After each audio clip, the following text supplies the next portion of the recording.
Bem, pessoal, de volta, o assunto, como eu falei há pouco, é a Série D do Campeonato Brasileiro. Vamos conferir, então, aí os grupos de Campinense e Serrano na 4ª Divisão Nacional. Então tá aí, esse ano na Série D do Brasileiro, com os representantes Serrano e Campinense pela Paraíba, teremos no grupo A6, Bahia de Feira, Serrano, América Pernambucano e também o América de Natal. O Lobo da Serra estreia no dia 5 de maio em casa contra o América de Natal. No grupo A7 estão o Asa de Arapiraca, o Campinense, a Jacuipense da Bahia e o Vitória de Pernambuco. Esse será o adversário da Raposa fora de casa na estreia, também no dia 5 de maio. Bem, para falar um pouco sobre o Lobo da Serra, está aqui comigo o Evandro Júlio, que é diretor de futebol da equipe, e para comentar um pouco também essa mudança de chip, como a gente fala, né, Evandro? Esquecer o paraibano, porque infelizmente para o Serrano não foi bom, e passar a pensar numa competição até de certa forma maior, que é a Série D do Campeonato Brasileiro. Como é que está sendo essa transição? Boa noite. Bem, a gente, na verdade, continua, né? Continua a batalha. Não, infelizmente, aconteceu o rebaixamento, mas bola para frente e agora é trabalhar pensando na Série D. A gente está vendo aí mais algumas contratações, a gente fechou 2. Teve algumas liberações, alguns atletas foram para outros clubes. É o caso do Darlan, que está emprestado ao Central do Caruaru. Provavelmente o Renato Diniz também está indo para lá. O Erivan está indo para o Campinense. E a gente fechou com o Diego Serra, que está vindo do Açu. E fechou também com o Elton, lateral esquerdo, que está vindo do Irati, do Paraná. A gente está vendo mais alguma contratação aí, provavelmente mais um goleiro e mais um atacante.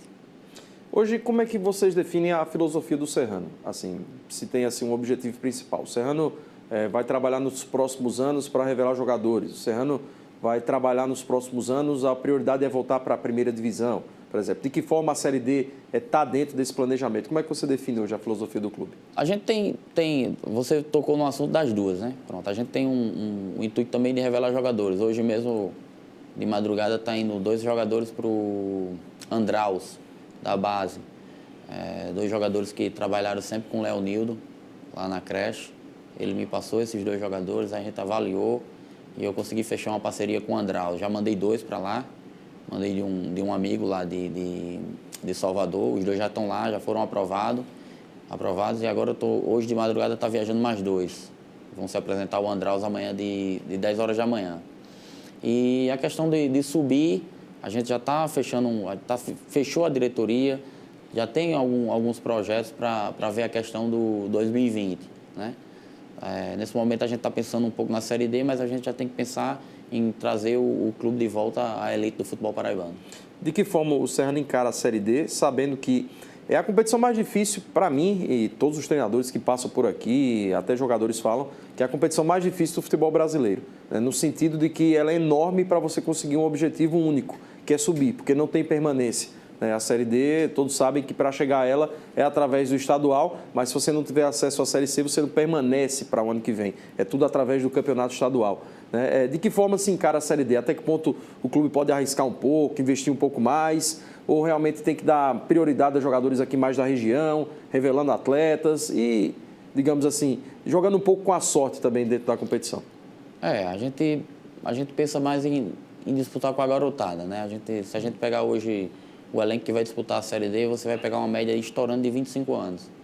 Não tem como a gente investir tanto para uma Série D se ela não tem nenhum retorno para você. A gente não consegue patrocínio por não ser televisionado, não tem nenhum investimento da CBF. Apenas a ajuda de custo nas viagens, exato, né? Exato. Só a questão de que mesmo assim você ainda acaba gastando, né? Porque eles dão estadia de 2 dias e o transporte, mas nunca é só isso. Nunca é só isso. E assim, é um campeonato difícil devido à segunda fase, segunda, terceira fase, porque são mata-mata. Eu costumo dizer que a Série D chega a ser mais difícil do que a Série C. Porque a Série C, você subir para B, se você se classificar, você tem só um mata-mata. Isso, é a primeira fase de grupo ali, na Série D, depois se eu não me engano, são 4, né? Isso. Para poder chegar à Série C. Então, é um campeonato bem difícil, mas assim, a gente está com um grupo jovem, mas eu acredito que um grupo competente. Eu acredito ainda em ser segundo de chave nesse grupo. junto com o América de Natal. A gente viu o grupo aí, o grupo realmente não é tão fácil assim. Eu acho que nenhum dos dois tem grupo fácil. Se é que dá para, antes da bola rolar, falar alguma coisa sobre a Série D como algo fácil. Porque muitas vezes o próprio América de Natal, que todo mundo achava que quando caiu ia subir, está aí de novo. Né? O Campinense há muitos anos não consegue um acesso. O 13, o ano passado, conseguiu, mas também, né, com muita dificuldade. Então, a Série D, ela surpreende também. De certa forma, algumas equipes, às vezes, conseguem embalar, né, ganharem corpo dentro da competição e chegarem ao acesso. Mas, quando chega na Série C, a realidade é outra. Né? Eu acredito que o América tenha chegado esse ano, porque eu venho acompanhando o América, fui até em alguns jogos dele lá no Rio Grande do Norte. Eles começaram mal no Potiguar e começaram a melhorar, foram fazendo algumas contratações. O próprio Roger, que está lá agora. O jogo ontem, dentro do Frasqueirão, foi um jogo muito duro, muito duro. Todos os dois tiveram chance de matar o jogo. Mas eu acredito que o América vai ter chegada. Eu estava dando uma pesquisada em relação aos estaduais, né, voltando a falar um pouco sobre o Campeonato Paraibano, né, e vários estaduais do Nordeste hoje não contam mais com 10 equipes. Né. Nos últimos anos foram reduzindo o número de equipes, por quê? Primeiro, o número de datas que a CBF coloca à disposição, que a cada ano diminui, né, e os clubes não conseguem, através das federações, se impor dentro da CBF. Né, e a gente tem campeonato com 8, campeonato com 9, eu acho que só são 2 acho que Ceará e Bahia, se não me engano, Pernambuco, né, que tem 10 equipes. Né, a grande maioria hoje tem 8, 9, e o Paraibano tem 10. E às vezes a gente vê muitos times dentro da competição já praticamente sucumbindo ali ao rebaixamento, já com a cara de segunda divisão, não necessariamente o Serrano, que brigou até a última rodada, né, mas em outras competições já via time que subia e caía, já teve Internacional de João Pessoa, Flamengo, entre outros. Está na hora de repensar o Campeonato Paraibano? Sim, sim. Eu sou um dos que brigam para que fiquem 8, né? Que suba 1 e caia 1. Eu acredito que no momento que ficar 8 e a gente conseguir ter um Campinense, um 13 e um Botafogo acima da Série D, praticamente todos os clubes da Paraíba vão ter calendário. Né? Porque aí vocês vão ter, provavelmente vai ter 3 vagas para a Série D. Porque a gente conquista mais uma vaga quando os 3 subir. Sim. Né? A gente sobe de ranking. Então, só 2 clubes não irão ter calendário. Né? Os outros 6 irão ter calendário. Hoje é quase o inverso disso. Exatamente. Aí, né? E os clubes pequenos só conseguem crescer se os tradicionais subirem. Todos os estados são assim, né? Em São Paulo é assim, porque Rio Grande do Sul é assim. Ninguém pensa que um Serrano, um próprio Atlético, um Souza, vai conseguir passar hoje de um 13, um Campinense, um Botafogo. Ele pode até conseguir uma vaga a mais um ano, mas no ano seguinte vai voltar a estaca zero de novo. Ele tem que subir junto. O Campinense tem que subir junto com o Botafogo, o 13 junto com o Campinense, e todo mundo sobe junto. Só que aqui tem uma cultura de derrubar, ao ser invés de subir junto. Ser inimigo. Mas não tem que ser inimigo, não. A gente tem que ter calendário para todo mundo. A gente qualificaria mais ainda o paraibano se todos os times tivessem um calendário o ano todo. Primeiro, jogadores melhores iriam querer vir para Paraíba, que alguns jogadores não querem. Mesmo vendo o Botafogo hoje numa Série C, disputando Copa do Nordeste, alguns jogadores o Botafogo tenta também e não consegue. Porque o atleta ele não quer vir para Paraíba. Porque ele não vê atrativo aqui, entendeu? E às vezes vai para outro clube ganhando menos, mas não quer vir para cá. Porque lá a visibilidade é maior, tem um televisionamento. Exato, e a gente, como a gente estava conversando há pouco, você vê hoje o futebol paraibano ele está nivelado por baixo, não é por cima, não é por baixo. Né? Você vê ontem as falhas que teve no jogo, individuais, que pode acontecer, pode, mas é uma coisa que vem se repetindo no campeonato todo. Né? Então, acho que a gente precisa dar uma mudada, dar uma qualificada. Se teria que ser 8 equipes, claro, vão ser 8 equipes. Rebaixa 2, sobe 1. Na próxima ano, 2 de novo, sobe 1 e ficaria 8 equipes. Eu acho que seria o ideal para o Campeonato Paraibano hoje. E até questão de calendário, eu vi a briga que teve para a gente conseguir encaixar datas. Porque cada vez mais está apertando. Então, se a gente tem 13 e Botafogo hoje na Série C e provavelmente um Campinense também numa Série C, e se Deus abençoar, quem sabe um Serrano, pode acontecer. O futebol já vi de tudo.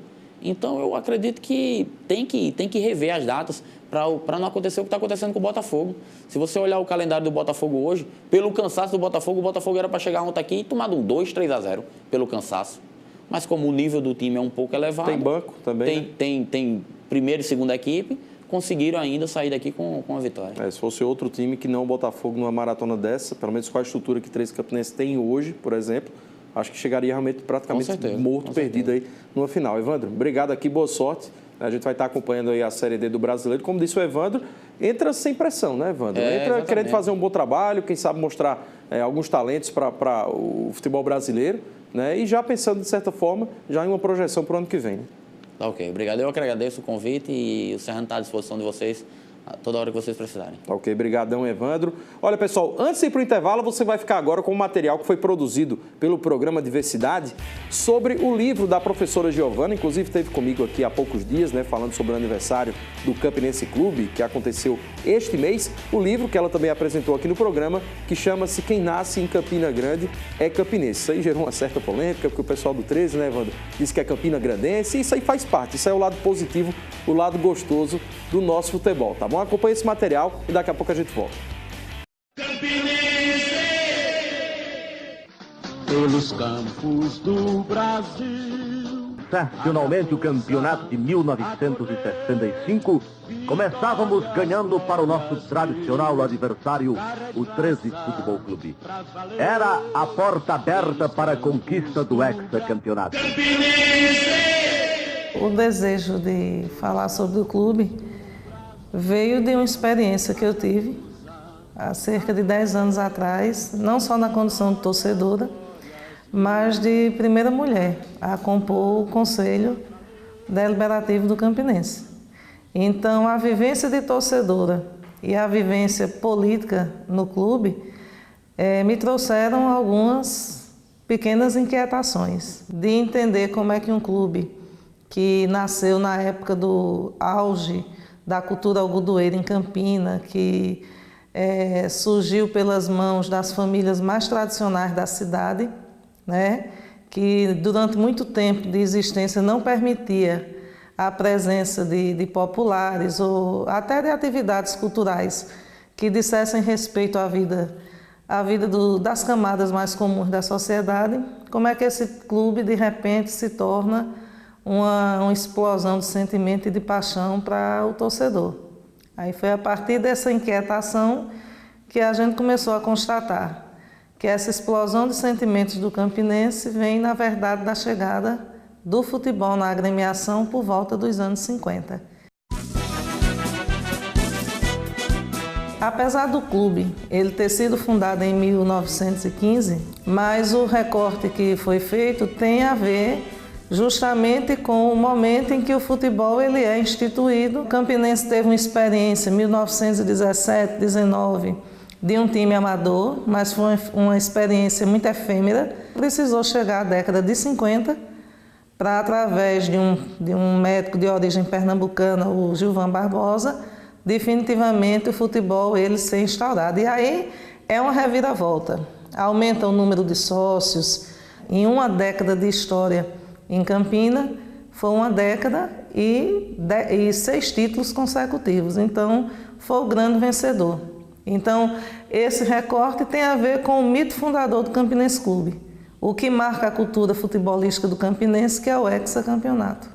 Devolveu o Fernando, mas a pressão é do Campinense mais uma vez, com o Zeca dominando pela esquerda. Lançando por dentro para a Devilha, correu ponteiro, entrou na grande área. Atenção, aplicou uma fita adversária, ajeitou para trás, correu, tirou para a meta.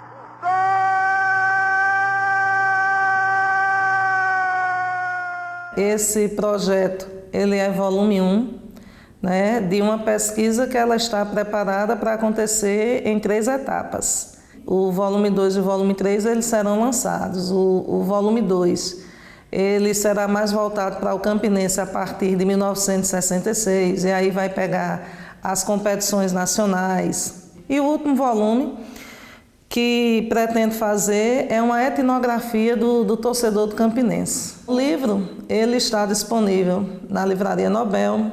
Nós colocamos também na banca do Orlando e na lojinha do Campinense Clube.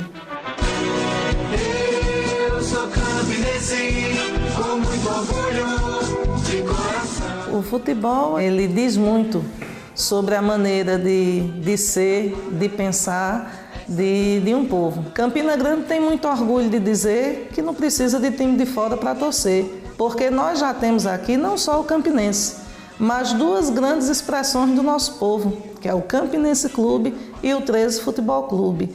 O futebol, ele retrata, sim, um povo que gosta de vencer, um povo que gosta de se autoafirmar, um povo que é valente, um povo que é trabalhador, um povo que é criativo e que, entre outras coisas, tem na cultura aí essa forma de reafirmação do seu orgulho.